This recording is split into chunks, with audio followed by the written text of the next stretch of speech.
What's up everyone, welcome to this video. In this video I will show you how to fix if your Honor smartphone is not turning on.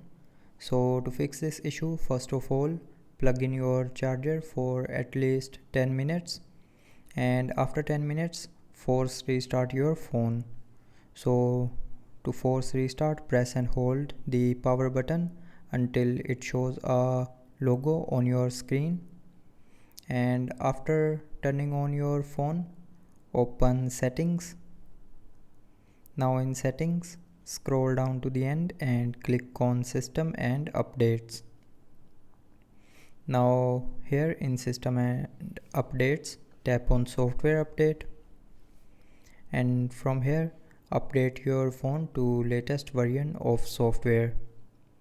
So if any update is available, just simply tap on download and install to update the phone's software, and after updating the phone's software your issue will be fixed.